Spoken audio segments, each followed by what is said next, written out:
प्रधानमंत्री जब यूरोप के लिए रवाना हुए थे तब उनके इस दौरे को कूटनीतिक लिहाज से बेहद कठिन माना जा रहा था।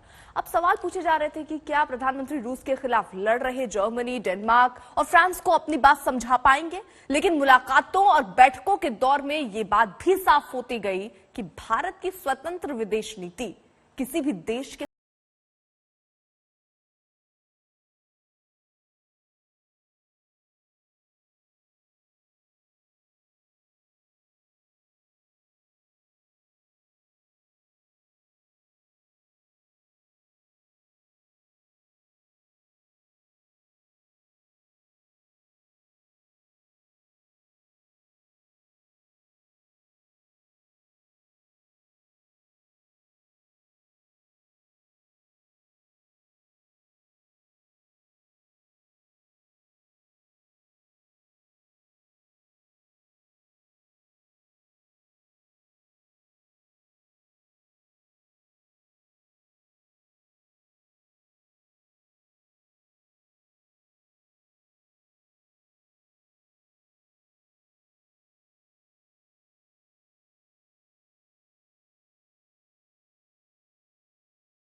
यही नहीं, कोपेनहेगन में अप्रवासी भारतीयों के जोश ने डेनमार्क की पीएम को चकित कर दिया।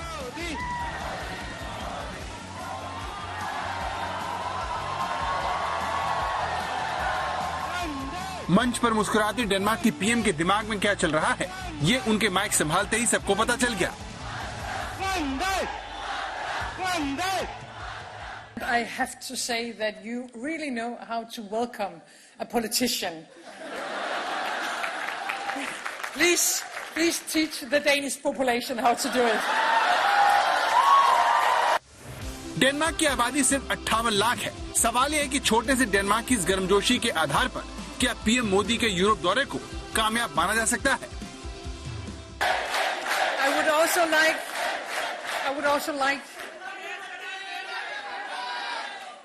once again, please teach the Danish population. No. Denmark दुनिया का दूसरा सबसे खुशहाल देश है, जिसकी प्रधानमंत्री ने रूस यूक्रेन युद्ध को लेकर जो कुछ कहा, उसने नरेंद्र मोदी के यूरोप दौरे की पहली बड़ी कामयाबी रेखांकित कर दी।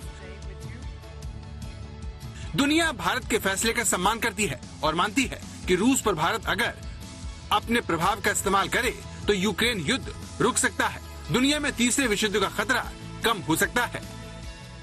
My message is very clear. Putin has got to stop this war and to end the killings. I, of course, hope that India will influence Russia also in this discussion. प्रधानमंत्री नरेंद्र मोदी 3 दिवसीय Europe दौरे पर एक ऐसे वक्त पर आए जब पूरी दुनिया रूस के खिलाफ है, चाहे वो जर्मनी हो, फ्रांस हो या फिर डेनमार्क। प्रधानमंत्री 3 ऐसे देशों में गए हैं जो सभी रूस यूक्रेन की जंग में रूस के बिल्कुल खिलाफ खड़े हैं। और ये वक्त ऐसा भी है जब नेटो देश, अमेरिका, तमाम ये देश हथियार दे रहे हैं इस जंग में यूक्रेन को रूस के खिलाफ। और ये तमाम मुल्क चाहते हैं कि हिंदुस्तान भी रूस की आलोचना करे। लेकिन भारत का स्टैंड ये है कि हम युद्ध के विरुद्ध हैं, यूक्रेन में जंग रुकनी चाहिए, लेकिन ये आपसी बातचीत और चर्चा के जरिए ही मुमकिन होना चाहिए। Through its attack on Ukraine, Russia has violated fundamental principles of international law. The war and the brutal attacks against and on the civilian population in Ukraine show how unrestrained Russia has been in violating the fundamental principles of the UN Charter. Thus, I repeat my appeal to Vladimir Putin: end this war, end this senseless killing, withdraw your troops from Ukraine.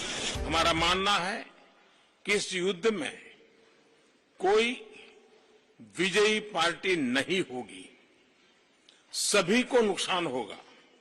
इसलिए हम शांति के पक्ष में